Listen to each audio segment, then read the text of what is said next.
Je m'appelle Tom, je suis livreur depuis à peu près 1 an, mais je suis aussi étudiant en même temps. Je travaille pour Deliveroo.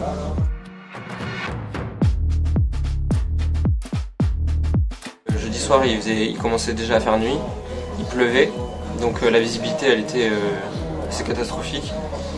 Et j'étais sur la piste cyclable, sur une grande avenue, et tout d'un coup il y a une voiture qui a déboulé devant moi, donc elle m'a tapé une première fois sur son aile droite. Du coup j'ai glissé, j'ai atterri face contre terre, elle m'a pas senti me taper, du coup elle a continué à avancer, et c'est à ce moment-là où elle m'a roulé entièrement sur le corps en fait, sur toute la partie gauche, donc la jambe gauche entière et le thorax. Elle est à l'hôpital, j'ai fait prise de sang, scanner, enfin tout le protocole quoi. Et du coup je suis ressorti 10 heures après. J'ai eu des fractures des côtes.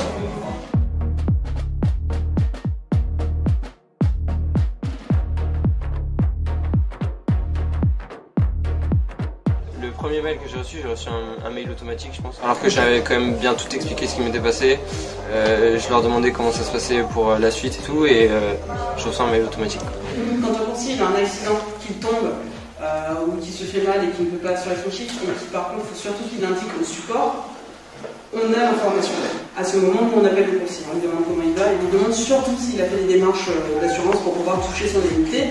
Si ce n'est pas le cas, on l'invite à le faire. On lui donne toute la démarche de comment ça fonctionne, et on lui laisse aussi un numéro de téléphone via lequel il peut nous joindre s'il a besoin d'informations complémentaires, etc.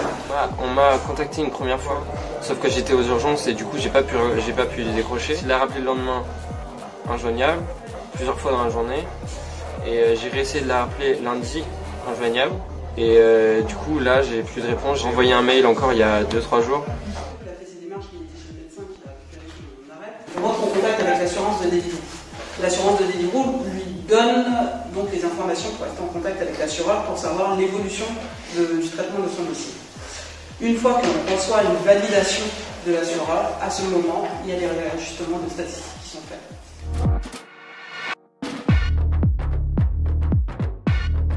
Il y a un taux de présence à avoir, et il ne faut pas, quand on prend des créneaux, les supprimer à moins de 24 heures, sinon on est pénalisé. Et on est obligé de travailler de 20 h à 22 h, vendredi, samedi, dimanche, sinon encore une fois nos créneaux sont affectés. Et si nos créneaux sont affectés, nos statistiques baissent, mes statistiques ont baissé vu que j'ai pas pu travailler.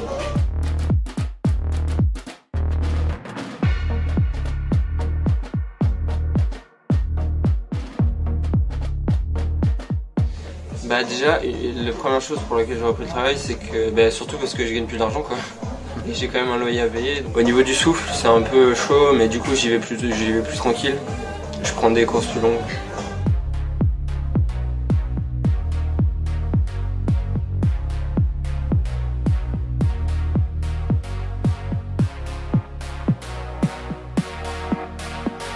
Qui répondent plus rapidement, surtout quand c'est des cas assez graves comme ça.